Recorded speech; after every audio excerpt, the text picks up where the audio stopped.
Hey guys, welcome back to my channel, Spicy News with Dolly.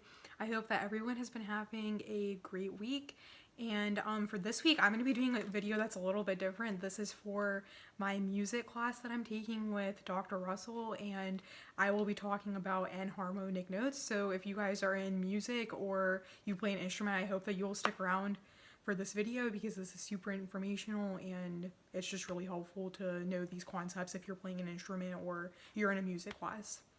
Okay, so basically enharmonic notes, they're different notes that can be used to correspond to the same note, and this is used often on like keyboards and piano. For example, if you have F sharp and G flat, those are said to be enharmonic because it's the same note, but it's different notes that correspond to the same note or sound. So like if you hit F sharp and G flat, you'll notice that it's like almost the same like note or same sound, and we use these to just make it easier whenever you're playing and they're sounded with the same key on a keyboard essentially. So it just makes it easier to think about these different notes that are enharmonic and use them whenever you're playing on the keyboard, just to make like playing notes a little bit easier. And they just start to they're used for toning, or sorry, not toning, tuning on a keyboard. And the two tones sound the same, but they're noted differently. Like I said earlier, F sharp and G flat. And then I also made a super handy list that I use whenever I'm working with the enharmonic notes.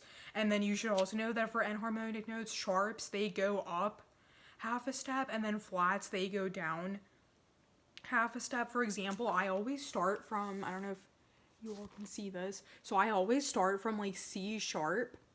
For me, that's just the easiest way to do this. So C sharp is corresponding to D flat, and then you have D sharp to E flat, E sharp to F, E to F flat, F sharp to G flat, G sharp to A flat, A sharp to B, B sharp to C, and then B to C flat. So you start like from a sharp and then you end on that flat. So like if you start on D sharp, you should end on D flat, like how I started here with C sharp. For me, C sharp is just easy because I know like middle C on the piano, that's where you start. So I just like to start in that range and go from C sharp all the way back down to C flat. So you cover that whole scale of notes in between. So this list is a good way to understand enharmonic equivalents.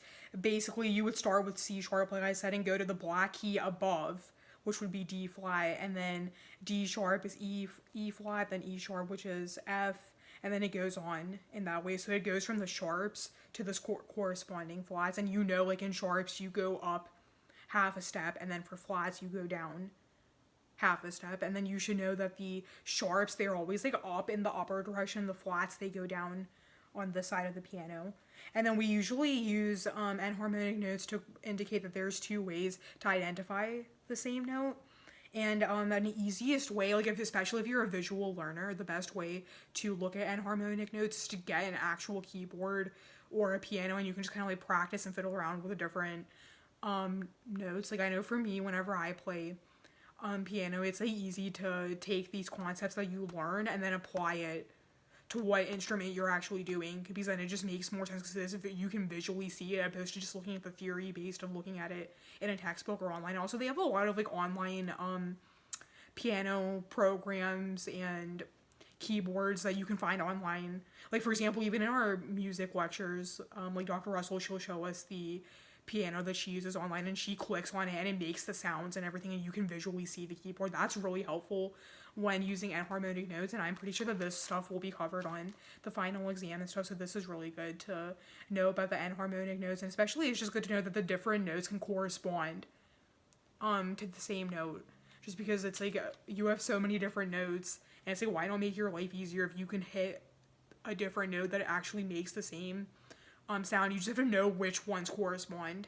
So that's why I made the chart going from C sharp to C flat. That chart is like helpful to like memorize or just kind of write down somewhere so you know like the different sharps and flats and the enharmonic values between them.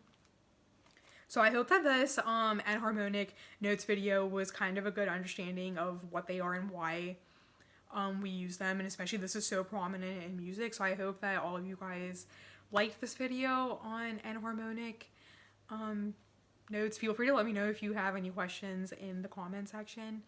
and I wish everybody luck in their music classes. And if you're doing an instrument, I hope that this concept is helpful for you whenever you're playing, or even if you're studying for this class. I hope that this Enharmonic Notes lesson is helpful in some way. Alright, that's all on Spicy News with Dolly for today, and I hope that everyone will stay tuned for my next video. See ya!